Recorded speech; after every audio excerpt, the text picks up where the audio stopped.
Hola, ¿cómo estás? Soy Daniel Chora de la Garza, soy especialista en dolor y estamos aquí para hablar de lo que podemos hacer en Clínica del Dolor, porque sana colita de rana, si no sana hoy, dolerá mañana.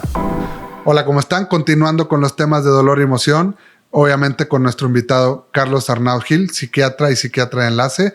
Su especialidad obviamente está muy relacionada al dolor y por eso es muy importante que estén con nosotros. Seguimos con estos capítulos ayudándolos a que entiendan un poco más del dolor. Y parte fundamental de entender todo lo que es el dolor es entender el estado emocional. Ya se los había platicado anteriormente, pero muchas de las ocasiones el dolor puede llegar a provocar de cierta manera una alteración en el estado de ánimo. ¿Y a quién no?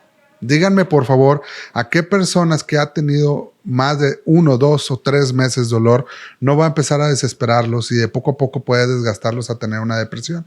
Entonces, el entender qué es lo que sucede alrededor de esto es ayudarlos a ustedes a que también no se sientan solos y vacíos.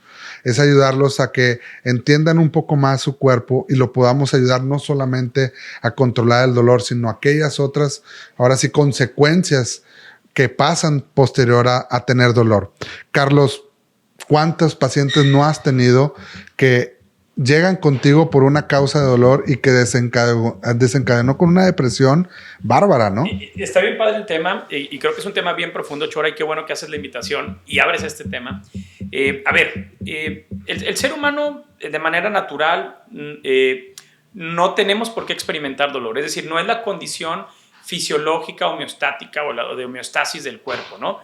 Obviamente cuando una persona tiene dolor va a haber cambios en el cuerpo, va a haber cambios en los sistemas de alerta que van a decir, aquí hay algo malo, algo está sucediendo. Y sí, y no voy a hablar mucho de eso, pero hay estructuras del cerebro que cuando una persona experimenta dolor se activan, ¿no? La amígdala, por ejemplo, la amígdala es la que detecta el peligro, ¿no? Y que dice, ah, caray, algo está pasando, entonces empieza a prenderse esa amígdala. Hay peligro, hay miedo. Empiezan a fallar áreas que tienen que ver con la percepción, autopercepción corporal, como la ínsula. Entonces empieza a haber cambios químicos y por lo tanto del pensamiento de aquella persona que tiene dolor. Hay que hablar un poco, Chora, y esto hay que hacerlo muy, muy claro. No podemos dividir lo emocional de lo físico, ¿no? Porque mucha gente cuando habla de lo emocional o de lo mental, piensa que estamos hablando como algo etéreo, así como algo chamanesco, ¿no? A final de cuentas, lo emocional es físico, claro. Lo emocional es químico. En este momento, el hecho que tú y yo estemos dialogando y que de repente tú te rías y yo me ría, está habiendo cambios químicos. Cuando una persona tiene dolor, está habiendo cambios químicos. Y esa persona que vive con dolor va a empezar a generar pensamientos. ¿Qué me va a pasar? Ya no voy a poder manejar igual, ya no voy a poder hacer mi trabajo. Y empezamos a adelantarnos a escenarios catastróficos, a escenarios negativos. No mejoro con el dolor no mejoro con el medicamento que me están dando. Entonces, claro, las personas que viven con dolor crónico, tienen 4 veces más riesgo de desarrollar algún trastorno psiquiátrico que aquellas que no tienen dolor. ¿Cuáles son los padecimientos más comunes? Depresión, trastornos de ansiedad, trastornos del sueño.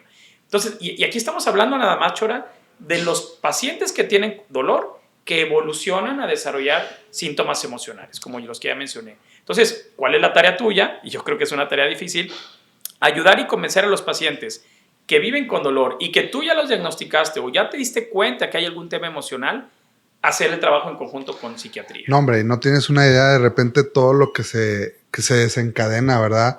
Cuando empezamos a preguntar acerca de las emociones en la consulta y se les hace raro a los pacientes de que empezamos a hablar de las emociones. Y es bien sencillo. Yo aquí con toda la gente que me está viendo y escuchando, les comentaba antes, hasta el 70-80% de los pacientes que tienen dolor van a tener algún tipo de o depresión en escala o ansiedad. Y tú ahorita hablabas de una palabra que yo creo que es el inicio, ¿verdad?, de un problema que es la catastrofización, y es simple y sencillamente traumatizarnos. Si quieren una definición de eso, yo me empiezo a traumar y empiezo a ir hacia adelante cuando estamos en el hoy. ¿Cuántas veces no nos dice la gente, espérate, vive el hoy? Cosas así tan esotéricas a veces que creemos que son nada más para darnos apoyo moral, pero muchas de las veces es real. Vívelo hoy en vez de preocuparte en el futuro. Si ya de por sí tienen un problema doloroso, pues no lo hagas peor, ¿verdad? Y es por eso que, por ejemplo, aunque es cansado, aquí nos están viendo mis colegas de dolor, yo espero que también tengan la oportunidad de vernos, pues ¿cuántas no tienen ese cansancio de decir, no tengo la necesidad de escuchar eso? No, sí lo tenemos porque está relacionado, ¿no? Yo estoy convencido que los médicos de cualquier especialidad, si no abren un poco el tema emocional, no van a comprender realmente el padecimiento del paciente. Fíjate, hemos trabajado con muchos casos, Chora, y recuerdo varios donde tú me has dicho, Carlos, esta paciente que estoy viendo o este paciente que estoy viendo ya tiene su tratamiento para dolor, tiene sus buenas dosis de medicamento, pero hay algo que no me checa porque me sigue diciendo que tiene dolor y veo cierto componente emocional, que otra vez lo emocional es lo químico cerebral, claro. Ahí hay que decirlo. Entonces es cuando empezamos a verlo nosotros y vemos que trae problemas en la casa, con el marido, que ya no puede tener el mismo desempeño a nivel sexual por el dolor, o que ya no puede jugar con sus hijos, o que ha perdido cierto funcionamiento a la hora de los deportes que quería hacer. Entonces, al final de cuentas, Chora, también muchas personas que viven con dolor también experimentan duelos, viven pérdidas. Muchas que se revierten, porque muchos padecimientos de dolor pueden regresar a un estado previo, pero muchos que van a tener que vivir con el dolor toda su vida, pero también podemos ayudarles a establecer estrategias de adaptación, ¿sí? De aceptación y decir, bueno, con ese dolor que tengo, ¿qué puedo hacer? ¿Qué sí puedo realizar? No nada más pensar que ya no voy a hacer. Entonces, es ahí donde nos metemos los psiquiatras también a hablar de esos temas. Y es que es fundamental y yo creo que por eso te das cuenta que te envío pacientes y yo creo que lo que más me gusta de enviarte pacientes es que busco ese teamwork, ese trabajo en equipo. Identificar que yo no puedo solo, ¿verdad? Ni yo soy especializado en el estado emocional, ni soy para quien dar psicoterapia. Obviamente entiendo las bases, interrogo qué es lo que está sucediendo, o sea, pregunto al paciente cómo se siente, pero por eso me apoyo contigo, ¿no? Y no es de cierta manera decirle adiós, tú te tienes que ir para allá, sino contrario, es que se sientan agradecidos, que también estamos buscando ese confort. Fíjate, me tocó una paciente que tenía 3 años con dolor en el cuello. No toleraba que ni siquiera algo le rozara el cuello porque pues había tenido un tumorcito, se lo habían resecado y se habían lastimado. Y lo primero que hago es identificarlo. Gracias a Dios en ella, en el aspecto anatómico, me dio para que con una inyección mínimo descubriéramos qué nervios estaban lastimados. Oye, fue impactante. Aquí estaba una de mis estudiantes y me dijo, doctor, me contuve la lágrima porque se puso a llorar porque por primera vez después de 2 años no sentía su dolor. Entonces le dije, es que ¿qué tanto había afectado tu dolor en tu vida? Uh-huh. No, pues obviamente abrí esa caja de llanto, pero fue entender que todo había cambiado y es una muchacha de 28 años, Carlos. Sí, entonces, sí. Pues imagínate, obviamente ella con apoyo emocional, qué tanto también a mí me puede ayudar a controlar su dolor y qué tanto le puede ayudar a ella a pasar esta etapa tan seria de su vida, ¿no? Entonces, yo creo que es fundamental el trabajo en equipo. Déjame te la pongo al revés, porque aquí ya planteamos esto de los trastornos de dolor a los aspectos emocionales, claro. ¿no? A depresión, ansiedad. Pero yo te la pongo al revés. Hay muchos padecimientos psiquiátricos, depresión, ansiedad, trastorno de estrés postraumático, que van a comportarse con síntomas dolorosos. Claro. Un mecanismo de defensa que tenemos los seres humanos, una forma en la que nos protegemos para no sufrir, ¿no? Tenemos muchos mecanismos de defensa. El humor, que tú utilizas, por cierto, muy seguido, no es interpretación, no. Pero el humor es una forma en la que podemos enfrentar cosas dolorosas. Claro. Es la somatización. Sí. ¿Qué es la somatización? Llevo al terreno de lo físico, al dolor o al malestar físico, algo que emocionalmente no puedo procesar o no puedo verbalizar. ¿Cuántas personas que nos están viendo han pensado, pues me duele la cabeza cuando voy a tener un examen, me duele el estómago cuando voy a ir con mi novio, mi novia, ¿no? Cuando tengo problemas económicos, ¿no? Empiezo a sentir dolor físico. Entonces, la somatización es una forma en la que llevamos a lo físico un malestar emocional. ¿Cuántas personas prefieren en México y en el mundo decir, me duele la cabeza me duele el cuerpo, a decir, me duelen las emociones, me siento triste, me siento desganado. No decimos eso y no lo decimos por estigma, no lo decimos a veces hasta por pena, pero yo creo que hay que hablar así como me duele la cabeza y por eso no voy a ir a la fiesta, a decir, no voy a ir a la fiesta porque no tengo ganas de ir porque me siento triste. Entonces, hay muchos pacientes que viven con depresión y síntomas físicos. ¿Y cuál es el grave problema?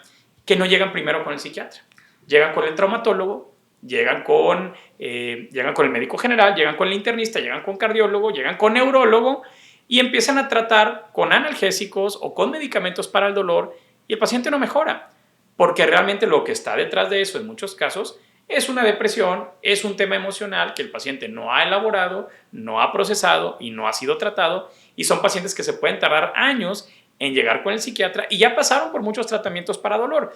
Yo estoy segurísimo que hay pacientes que llegan aquí contigo por dolor de algún tipo y tú dices, caray, esto no me suena, no me checa, y tú haces la hipótesis de que realmente esta persona tiene una depresión con síntomas somáticos, con síntomas físicos. ¿Te ha pasado seguramente? Fíjate, me ha pasado y te vas a reír porque lo hemos compartido. No sé si te acuerdas, una paciente ya de edad que se internó por dolor. Yo no sabía que tú la estabas viendo y me llegó por dolor abdominal. Yo la había visto en su casa porque se había caído y se había fracturado una vértebra. Oye, pero había salido adelante y de poco a poco, oye, me llega al hospital y la veo y ahora se estaba quejando del abdomen.